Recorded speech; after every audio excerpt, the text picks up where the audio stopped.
Hi friends, welcome to my channel. ఇప్పుడు నేను చదివి వినిపించబోయే చందమామ కథ పేరు యాచితం అయాచితం. లక్ష్మణ అనే ఆయన దాన ధర్మాలకు పెట్టింది పేరు. ఆయన భార్య మల్లమ్మ అన్ని విధాల భర్తకు అనుకూలవతి. క్రమంగా లక్ష్మణ ఆస్తి కరిగిపోయి పేదవాడైపోయాడు. పూట గడవడం కోసం మొదట ఆయన పెరటి దొడ్లో కూరగాయలు పాదులు పెట్టాడు. అవి విరక్కాశాయి, కానీ అమ్మడం ఆయన వల్ల కాలేదు. దాన ధర్మాలకు అలవాటైనవాడు కదా, అందరిళ్లకు కూరగాయలు పంపేవాడు. తర్వాత ఆయన వాళ్లకి వీళ్లకి చదువు చెప్పాలనుకున్నాడు. శాస్త్రాలు బాగా చదువుకున్నాడని చాలామంది ఆయన వద్దకు వచ్చి చదువుకునేవారు. ఇంటికి వచ్చిన వారికి పండో ఫలమో పానకమో ఇవ్వకుండా పంపలేడు. ఆ ఖర్చు తప్ప ఆయనకు చదువు చెప్పటం వల్ల ఒక్క పైసా ఆదాయం రాలేదు. ఇలా పని కాదనుకొని ఆయన ఒక రోజున గొడ్డలి తీసుకొని అడవికి వెళ్ళాడు. రోజంతా కష్టపడి కట్టెలు కొట్టి మోపు కట్టి బయలుదేరిపోతుండగా ఒక పేదవాడు అక్కడికి వచ్చి, అయ్యా, నేను కూటికి లేనివాణ్ణి. నా భార్య అర్ధాంతరంగా మరణించింది. బ్రతికున్నంత కాలము దాన్ని సుఖపెట్టలేదు. ఇప్పుడు దహన సంస్కారాలు చేయడానికి కట్టెలు కొనలేకుండా ఉన్నాను. తమరు దయతలిస్తే నా రోజులు బాగుపడ్డాక తమ రుణం తీర్చుకుంటాను అన్నాడు. లక్ష్మణ కట్టెలన్నీ వాడికి ఇచ్చుకొని ఉత్త చేతులతో ఇల్లు చేరాడు. ఆయన జరిగినదంతా భార్యకు చెప్పి, ఒకరిని దేహి అని అడగలేము, వ్యాపారము చేయలేము, అడిగిన వారికి కాదనలేము, మనకు జీవితం దుర్భరం, ఆత్మహత్య తప్ప గత్యంతరం లేదు అన్నాడు. మల్లమ్మ భర్తను సముదాయించి, నారు పోసిన వాడే నీరు పోస్తాడు.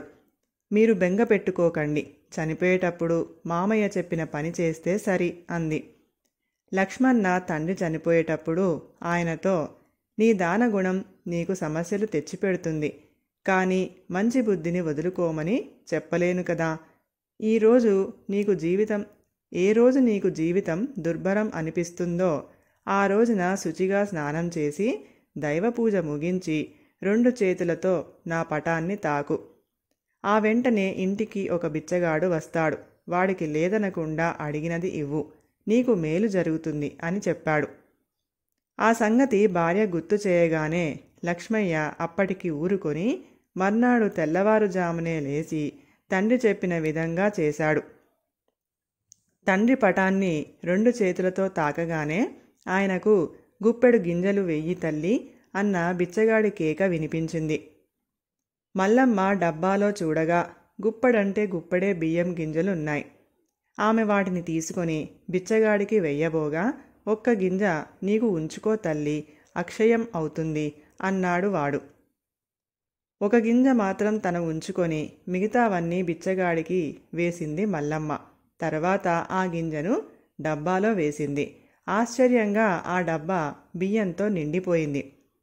ఆ రోజు నుంచి ఆ ఇంట్లో బియ్యం, పప్పులు, కూరగాయలు ఇలా ఒకటేమిటి, చివరకు డబ్బులు కూడా అక్షయమవుతూ వచ్చాయి. లక్ష్మణ మల్లమ్మ తమ దానగుణాన్ని కొనసాగిస్తూ సుఖంగా జీవించసాగారు. తమ సౌఖ్యానికి కారణం అయిన ఆ బిచ్చగాడిని కలుసుకోవాలని మల్లమ్మకు చాలా కుతూహలంగా ఉండేది. వాడు ఎవడు, ఎలా వచ్చాడు, వాడు వస్తాడని చనిపోక మునిపే మామగారికి ఎలా తెలుసు? కొన్నాళ్లయ్యాక బంధువులింట్లో పెండ్లికి గాను లక్ష్మణ దంపతులు దూర ప్రాంతాల ఉన్న పట్టణానికి వెళ్లారు. పట్నంలో పెళ్లి భోజనాలు అయ్యాక పేదలకు అన్నదానం జరిగింది. అక్కడ మల్లమ్మ బిచ్చగాడిని చూసి గుర్తుపట్టింది. వాడిని ఆమె ఏకాంతంగా కలుసుకోవాలని అనుకుంది. వడ్డన పనులు చూస్తున్న దూరపు బంధువుతో ఆమె, అన్నయ్య గారు, భోజనాలు అయ్యాక ఆ బిచ్చగాడికి ఒకసారి నా వద్దకు పంపించండి అంది. ఆయన ఆశ్చర్యపడి, వాడితో నీకేం పనమ్మా, కడుపు నిండా భోజనం పెట్టినా సరే ఏ లోబి ఇంటికో వెళ్ళి బిచ్చం అడుగుతాడు, రోజూ లేదన్నా వాడికి సిగ్గుండదు అన్నాడు. భోజనాలయ్యాక భోజనం పెట్టిన ఆయన చెప్పినా బిచ్చగాడు మల్లమ్మను కలుసుకోలేదు. వాడు హడావిడిగా తనకేదో పని ఉందని అక్కడి నుంచి వెళ్ళిపోయాడు. మల్లమ్మ కుతూహలంగా వాడేమి చేస్తాడో చూడాలని వాడిని అనుసరించింది. లక్ష్మణ కూడా ఆమెకు తోడుగా బయలుదేరాడు. బిచ్చగాడు అక్కడి నుంచి ఒక లోబి ఇంటికి వెళ్ళాడు. ఆయన వాడితో తన ఇంట్లో ఏమీ లేదని చెప్పి తిట్టి పొమ్మన్నాడు. అక్కడి నుంచి వాడలా 2-3 ఇండ్లకు వెళ్ళాడు. అన్ని చోట్ల వాడికి అలాంటి మర్యాదే జరిగింది. అప్పుడు లక్ష్మణ దంపతులు వాడిని సమీపించారు. మల్లమ్మ వాడితో, అయ్యా, మీరు సామాన్యులు కారు. మీ మహిమ వల్ల మేమిప్పుడు మా కష్టాలన్నీ తీరి సుఖంగా జీవిస్తున్నాం.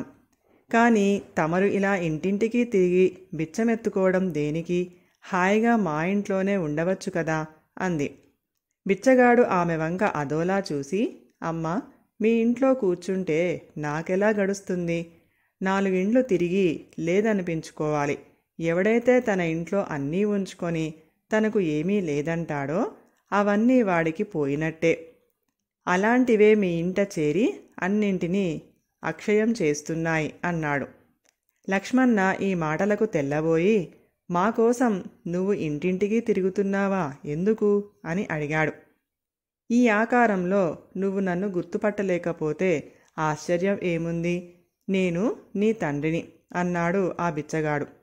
దానితో లక్ష్మణ, మల్లమ్మ ఆయన్ను గుర్తుపట్టి వెంటనే కాళ్ల మీద పడిపోయారు. ఆయన వాళ్ళిద్దరినీ లేవదీసి, నేను ఉండగా మీకు ఏమీ ఇబ్బంది ఉండదు, ఇంటికి వెళ్ళి సుఖంగా ఉండండి అని చెప్పాడు. కానీ ఆ దంపతులిద్దరూ ఆయన తమ ఇంటికి వచ్చి ఉండాలని పట్టుపట్టారు. వెర్రివాళ్లల్లా ఉన్నారు మీరు. నేను చనిపోయి చాలా ఏళ్లయింది కదా, మర్చిపోయారా అన్నాడు బిచ్చగాడు. అయితే ఏం, ఇప్పుడు మానవ రూపం ధరించారుగా అన్నది మల్లమ్మ.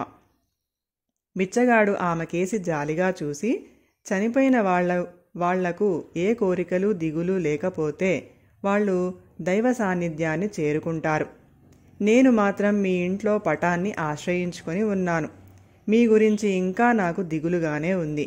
మీకు డబ్బెలా సంపాదించాలో తెలియదు. దాన ధర్మాలు చేసే మంచి గుణం ఉంది. నేను సంపాదించి పెట్టిన ఆస్తి అయిపోయింది. మీకై మీరు సంపాదించడం నేర్చుకొని అందులో నుంచి కొంత దాన ధర్మాలకు వినియోగించడం అలవాటు చేసుకునేదాకా నేను ఇలా బిచ్చగాడిలా తిరక్క తప్పదు. అందుకోసం మానవ రూపం ధరించాను తప్ప మీ ఇంట్లో ఉండడానికి వీలు పడదు. అది ప్రకృతి విరుద్ధం అని మాయమయ్యాడు. తండ్రి చెప్పినది విని లక్ష్మణ కళ్ళనీళ్లు పెట్టుకొని భార్యతో, దాన ధర్మాలతో పేదవారిని ఆదుకుంటున్నానని భ్రమపడ్డాను. దానికోసం నా తండ్రిని ఇంతగా కష్టపెడుతున్నానని ఇప్పుడే గ్రహించాను. ఇక మీదట అయాచితంగా వచ్చేదంతా నా తండ్రి యాచితమేనని తెలుసుకొని నేను స్వయంగా ధన సంపాదనకు పూనుకుంటాను. అప్పుడే నా తండ్రికి విమోచనం కలుగుతుంది అన్నాడు. క్రమంగా లక్ష్మణ సంపాదనా పరుడు అయ్యాడు. ఆయన అవసరంలో ఉన్న వారికి ఉండి కూడా లేదనలేదు. అలా అంటే తన డబ్బు మాయమై మరొకరి ఇంట చేరుతుందన్న భయం ఆయనకు లేదు. సొంత సంపాదన అంటూ లేకుండా అయాచితంగా లభించిన ధనాన్ని దాన ధర్మాలు చేస్తూ కొందరు మూర్ఖులు తమ పూర్వీకులను ఇబ్బంది పెడుతున్నారని మాత్రం ఆయనకు బాధగా ఉండేది. కథ సమాప్తం. ఈ కథ కనుక మీకు నచ్చినట్లయితే ప్లీజ్ లైక్ చేయండి, షేర్ చేయండి. మరిన్ని మంచి మంచి కథల కోసం మా ఛానల్ని సబ్స్క్రైబ్ చేసుకోండి. Thank you.